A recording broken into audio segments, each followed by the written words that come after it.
Jeffrey Epstein is Pizzagate. I told you that earlier this week. But how crazy is this?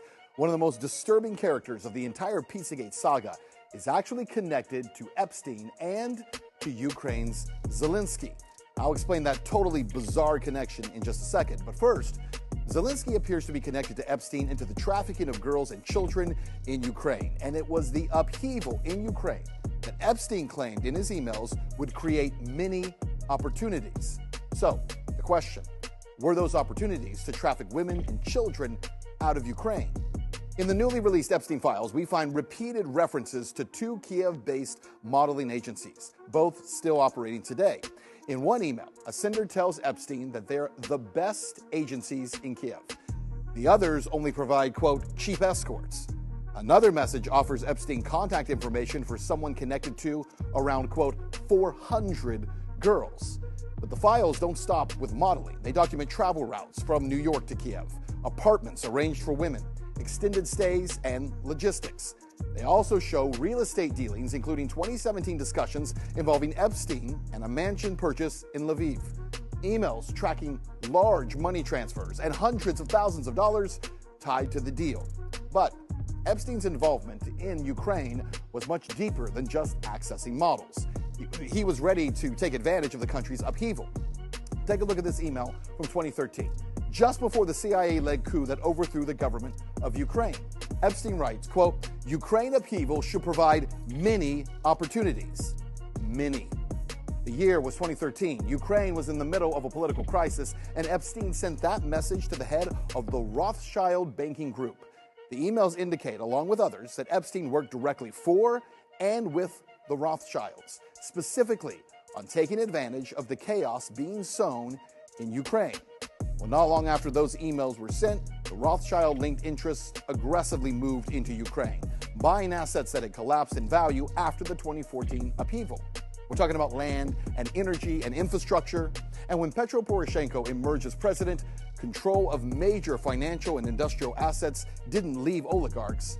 They simply changed hands. In order to stop any insinuations, we have already prepared and fully agreed upon a deal to transfer our stake in Roshan to the Rothschild Trust, a company with an impeccable reputation, so that Poroshenko's name will not be listed among the owners. Yeah, and then came 2019. Poroshenko lost power, and a television comedian by the name of Vladimir Zelensky won the presidency. And Jeffrey Epstein? He seems to have made a new friend, because he later writes to a Ukrainian-born woman, quote, I want you to start reading about politics in Ukraine. Zelensky, corruption, parliament. He later writes, yes, it is funny, but sophisticated corruption. Huge amounts of money will be made. I'd like to see you as a female oligarch. The Epstein and Zelensky had lunch multiple times together. And then Zelensky himself appears to be accused of being complicit in human trafficking in Ukraine. In a redacted email, Zelensky's misspelled name is found, stating that he allowed modeling agent Jean-Luc Brunel to traffic girls out of the country. So who was Jean-Luc Brunel? Well, he was found dead in a prison cell in 2022 while he was being held on suspicion of rape of minors, sexual exploitation, and trafficking girls to who else but Jeffrey Epstein. And we're not done yet, because in a plot twist to this story, there is another major Pizzagate connection. See, Zelensky himself, in September of 2023, he invited performance artist Marina Abramovich to serve as an ambassador for Ukraine. She would specifically help to rebuild schools and support children affected by the war. Marina Abramovich is not even Ukrainian, she is Serbian. She is also a central character in the original Pizzagate story. See, throughout the Podesta Pizzagate emails, Abramovich's name comes up often. She is a bizarre performance artist who performs something called spirit cooking, which is a ritualistic use of blood and semen. Much of her art involves highly sexual and cannibalistic themes.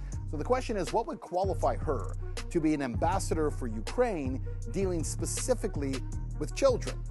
Look, once again, there are so many bizarre issues that seem to be raised with these emails. Many of the names listed in the Epstein files are not necessarily connected to human and child trafficking, right? But some certainly seem to be.